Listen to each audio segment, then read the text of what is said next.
If you think sports betting is impossible to beat, you've been brainwashed. I'm a professional gambler and this is what I do. The truth is, sportsbooks only win because people play the wrong game. Today I'm going to show you the exact methods that everyday people use to ground out long-term profits. This is not fantasy, this is not hype, this is just strategies that will put the odds in your favour. If you're tired of donating your money to the sportsbook, let's do something about it. I'm Tony from Analyst, let's crack on. Just a quick disclaimer, this video is for educational purposes. What I'm showing you is how advantaged players of all levels profit from betting mathematically. So why is profiting even possible? The first reason is bookmakers, sportsbooks give you a bonus when you sign up for a new betting account. This can be used to your advantage. And secondly is what they call the market inefficiencies. Now we're going to be going through them, but market inefficiencies come about because you can go line shopping. You've got a choice of sportsbooks out there. You get to choose when to bet, and that is your main advantage. Now let me just also add that some people are making hundreds of thousands of a month from using value betting, from using advantage betting, and others such as Tony Bloom and his Star Lizard group were recently reported in The Guardian to make 600 million in 1 year. Just imagine that, from sports betting, 600 million. Now before we get into the ways that can be used to profit from sports betting, let's just quickly look at the mindset that's going to be needed.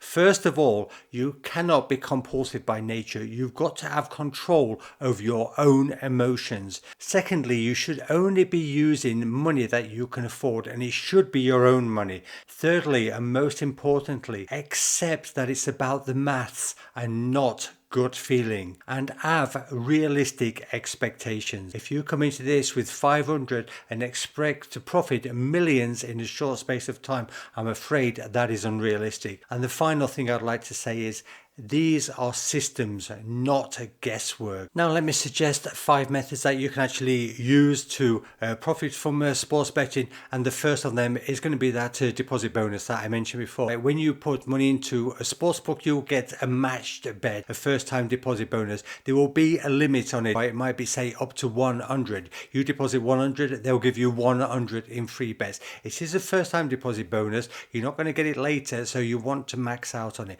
And that leads me nicely on to match betting. Now match betting, you can go and grab a cheap software, just Google it up, match betting, and they will give you bets that you should be placing, so you can put in your sports books and they'll tell you how to play these bonuses off against each other. Because bonuses, one of the issues with them is that they have to have a rollover. You have to play so much of them before you can cash out, right? Match betting websites do that for you, and then you're going to get 85 or 90% maybe of the bonus as your profit. Thirdly is the arbitrage, or also known as sure bets. This is when you're guaranteed to win because you are betting with 2 different sports books. They're on the same game, but you're getting advantageous odds. So let's just imagine that coin flip, where you can put 100 on heads with one bookmaker at odds of 2-1, and tails with the other bookmaker at the same odds. You put 100 on with each, you get 210 back, whichever one won, and you'd have profited 10, plus 5%. That's an arbitrage betting. In sports betting, it's a little bit different, but arbitrage betting can be very advantageous.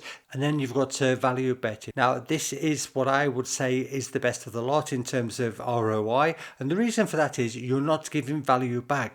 Often with an arbitrage, let's just tell you that a spin of a coin, you could get 250 on one side, but only 1.80 on the other side. You would actually have a negative EV on the odds of 1.80 because the true odds are 2. Right? So obviously in an arbitrage situation, you would still profit, but you'd be giving value back by betting the tails as such. And finally, there is middling. Now in this instance, what you're doing is you're going to be betting on 2 sides of an handicap. So let's just take a basketball game for example, where one team is minus 9.5 with one bookmaker, and you can get plus 10.5 the opposite team with another bookmaker. Now let's just imagine for argument's sake that both the odds were 2, so level betting, you would be guaranteed your money back whichever one came.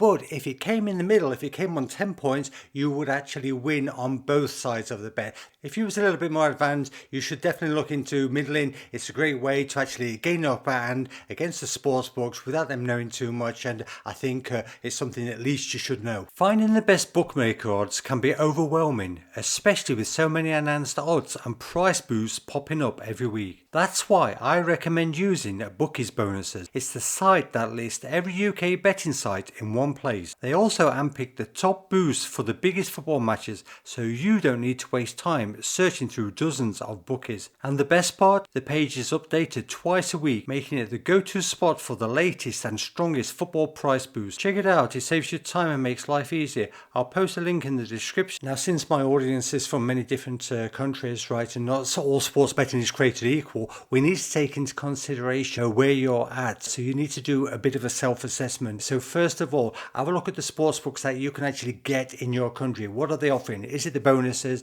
Is it fantastic odds? Is it betting shops where you can actually stay undetected, right? There's a lot of different ways, lots of different methods that you can actually profit from sports betting. Ask yourself about your betting experience. You know, are you somebody that's knowledgeable? If not, I'm afraid you're going to be relying purely on the software. Thirdly, is your time available? Because that's going to affect, you know, what you really should be doing. If it's going to be, you know, just like a couple of hours a week, then of course it's a slightly different play than if you're going all in. And I guess you should also consider your basic maths. You know, can you add 2 and 2 together? Some people unfortunately are probably not so mathematical, but I think you've just got to have some kind of logic when it comes to this type of betting, so some basic maths at least. And that brings me nicely on to the bankroll. How much can you actually afford to put into this? So let's talk about betting banks.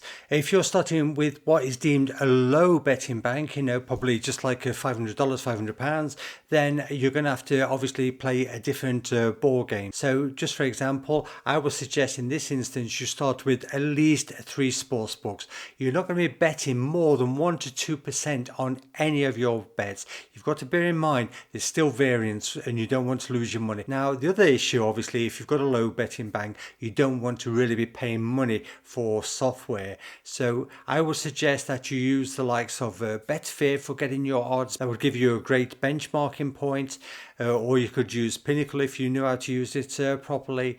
Or alternatively, you can Google. There are some free softwares out there. They're not fantastic, but they will give you some advantage plays. And don't forget, you know, you've just got to keep building one step at a time. Now, if you were able to start with what I would call a medium starting bank, so let's just say, for example, $2,500, £2,500, you would have a good starting point. In this instance, what I would suggest is that you place roughly half of that. So say if it was $2,500, 1,250 divided by 5 different sports books, right? So you'd send them each of them 250, and then of course on top of that you would get your bonuses. You are still going to be betting on average 1% on every bet, 2% if the actual EV, the expected value, is high. And I would also recommend that you actually sign up to a software because it's worth paying for. If you've got that much meat in the game, going to make life much easier. Now, if you had a relatively big betting bank to get started, so that's sort of like the 10,000 plus, then it's going to change the scenario a little bit, right? The stakes are still going to be the same. You still want to get like 1% as your sort of base rate and 0.5 as the lower and 2% on actually, you know, when you've got massive EV in your favor, right? You definitely want to sign up in this instance to different softwares, and I would suggest taking 2 softwares because the reason for this is you're going to find one is going to suit you better than the other one. So, you know, you learn it and maybe you're still going to get advantage plays from the second one, but you'll soon learn what's going to be favorable to you. So you'll be able to scale a little bit faster. So like I mentioned, it's the same staking rules. You might want to start looking at doing things like middling, and you might also want to start bringing in some kind of other bets, which I'm going to go through now in this section. So here are the quick tips. If you are doing arbitrage betting, make sure you take the value option first, right? Get your yourself open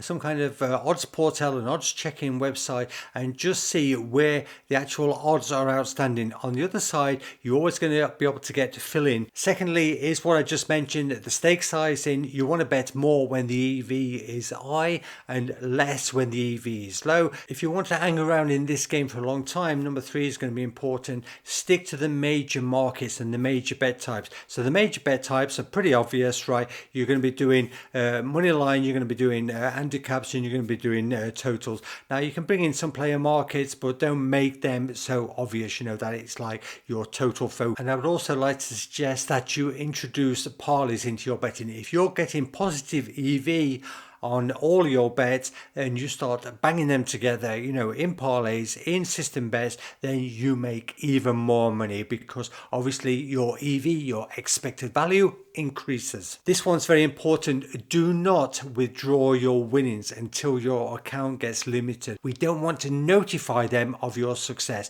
and force a review of your betting account and limitation. And here's the thing with free bets: make sure you go for high odds. The stake you don't get back, it's not part of yours. If they give you 100 a free bet, then and you place it at 1.2, you're only going to be getting 20 in profit. If you place that odds of 5, you're getting 500 profit. Got to try to get the maximum EV, and that is taking slightly higher odds. So, and if you're going to be using betting shops, then just stay within the realms of reality. If that shop is in a very rich area, you can obviously be betting higher stakes. If it's in a low class area where people are betting like 5s and 10s, you've got to try to blend in, right? You don't want to go in with like your 500 bets. And the final thing is, get into those middles as quick as you can, because they are beneficial, and it's a way of profiting without the sort of sportsbook noticing so much. So finally, I'd like to say, don't expect miracles, expect math, right? Just work on the logic. Do things right and you have the potential to profit. If you do have any questions, ask them in the comments and I'll try to answer them, at least the sensible ones. If you did like this video, give us a thumbs up, consider subscribing to the channel, and we'll see you in the next one soon. We're here to educate you how to be a smarter sports bettor. So that's it. You're through to boot camp. See you in the next one soon. Take care. Bye-bye.